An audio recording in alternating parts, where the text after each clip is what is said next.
A lawsuit claims a Dickenson County teen was forced to have an abortion against her will, and Kentucky families are facing mounting debts to their utility providers. I'm Nick Collum, and this is the Mountaintop Daily.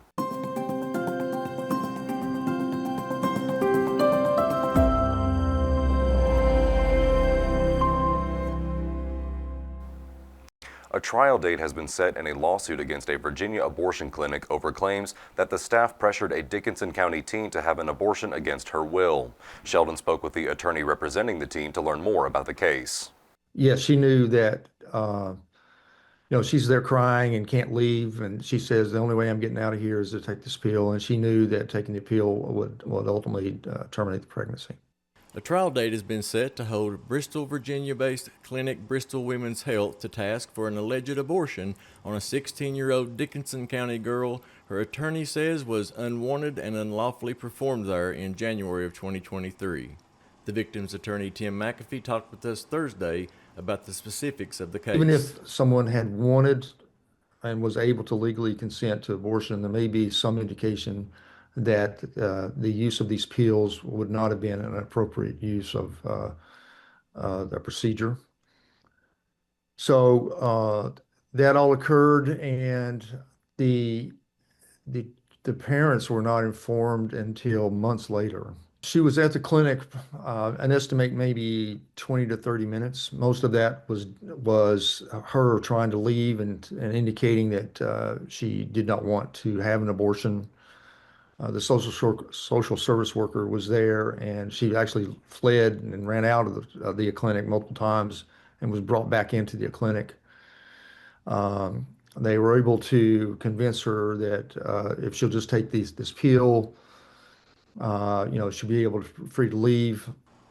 The lawsuit states the victim was 11 weeks into her pregnancy when social service officials took her to the clinic where the director forced her to take 3 pills that effectively killed the fetus.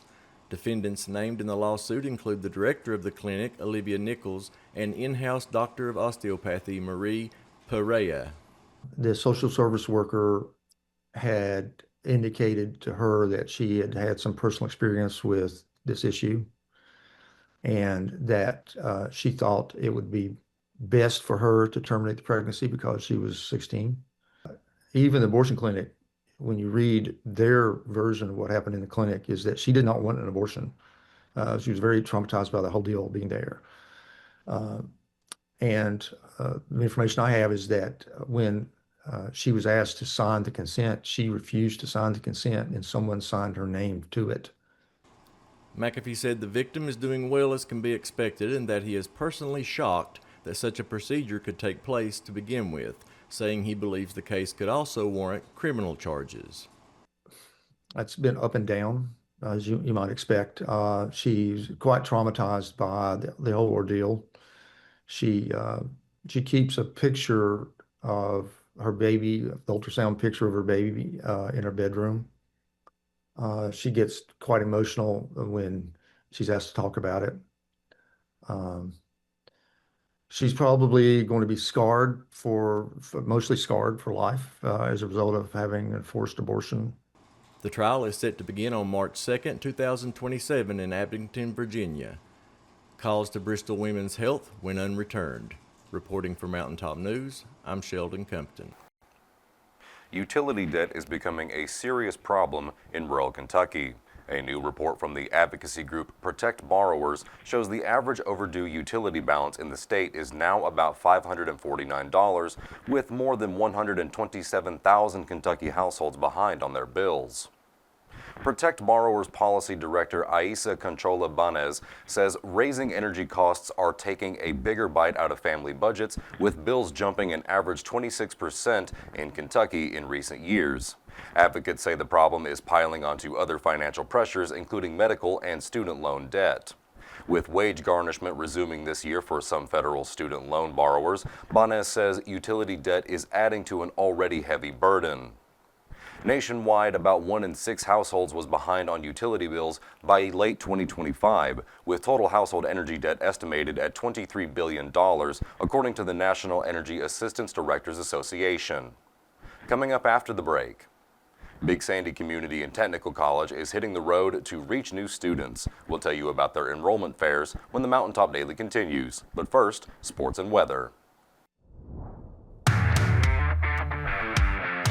With Mountaintop Sports, I'm Dave Stanford. 4 Kentucky football players have been named to the 2025 Division I Academic All-District team, as announced by college sports communicators. Offensive lineman Joshua Braun, defensive back Ty Bryant, tight end John Caddis, and punter Adrian Laros earned the honor for their performance in the classroom. Bryant, Caddis, and Laros were recognized for the second straight season, while Bryant and Caddis now advance to the academic All-America ballot. To qualify, students must carry at least a 3.5 GPA and see significant playing time. Braun, a 6'6", 342-pound offensive lineman from Live Oak, Florida, earned his bachelor's degree from Florida in 2022 and a master's in business administration from Arkansas in 2024. He is currently working on a graduate certificate in nonprofit management at Kentucky. Bryant, a Lexington native, started all 12 games for the Wildcats and led the team with 76 tackles and 4 interceptions. He paced the SEC in interceptions and ranked 24th nationally. Bryant also added 2 tackles for loss and contributed on special teams as one of Kentucky's primary punt returners. Caddis finished the season with 17 catches for 195 yards and 2 touchdowns. He was named to the All-State AFCA Good Works team and was a semifinalist for both the Warfel Trophy and Campbell Trophy. He earned a degree in communication with a business certificate.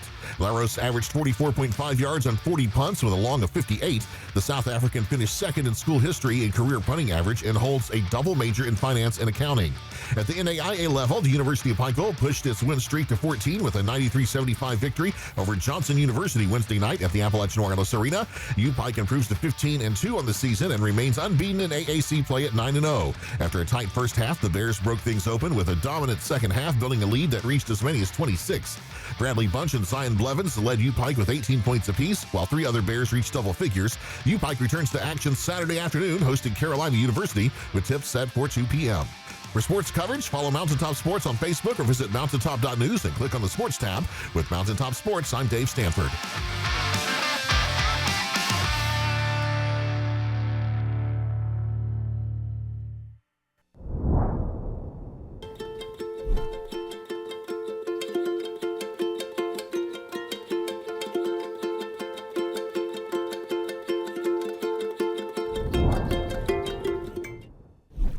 When the government took Social Security away from honest Eastern Kentuckians, Attorney Ned Pillersdorf got the hearings declared unconstitutional.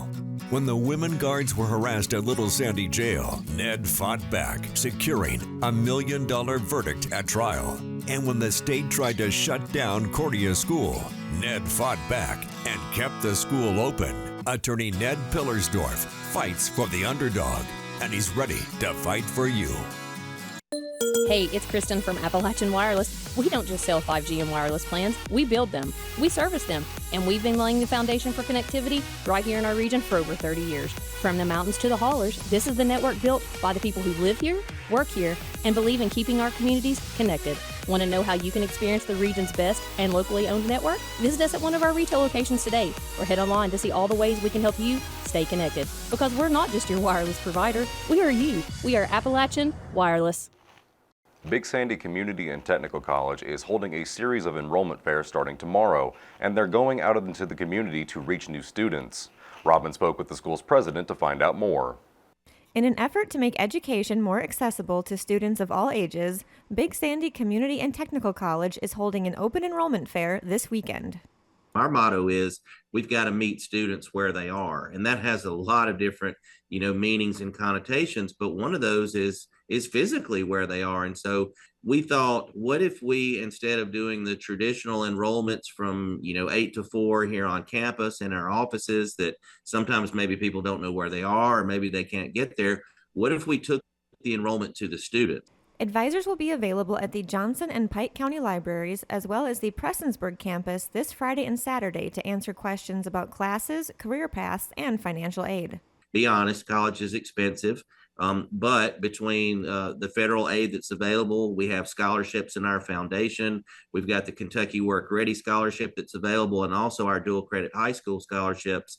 The second part it's always tough is figuring out, what do I want to do, because there's so many things. And I think that Access to information is the other thing that we can provide that's so important. Is many people don't know all the different paths that they can take when they're looking at, getting a college degree. And when you look at our community college system, and in Big Sandy particularly, I mean, you and I could talk all day about all those opportunities. Brand said Big Sandy is also making changes to be more accommodating to non-traditional students. We ended up making a very small change for the fall. I'm hoping it's going to have a significant impact. We moved the start times on our fall classes, or our spring classes rather. We're going to move from 8 o'clock in the morning to 8:30 in the morning. Just a small change so that a parent who's got to take kids to school can take those kids to school and still make it to class. Because if you got an 8 o'clock class and you're dropping kids off, that's tough. And so we recognize that. Then in the afternoon, same thing. If I've got to go get the kids, maybe we back that stop time up for some of these afternoon classes. Now we're looking at things like, do we bring back night programs? Do we bring back weekend programs? So all of those things we're starting to develop now in our class schedule. And so I think slowly you're going to see those changes take place. We do have an abundant offering of online courses that presents its own set of challenges here in the mountains with internet access. So we're trying to attack the problem from multiple angles, but the adult students are definitely at the forefront of our conversations. For more information, check out their website at bigsandy.kctcs.edu. Reporting for Mountaintop News, I'm Robin Tillman. That will do it for this edition of the Mountaintop Daily. Be sure to check us out at 6 p.m. every weekday on Mountaintop TV, the Mountaintop TV app, and the Mountaintop News Facebook page. With your Mountaintop Daily, I'm Nick Collum for Mountaintop News.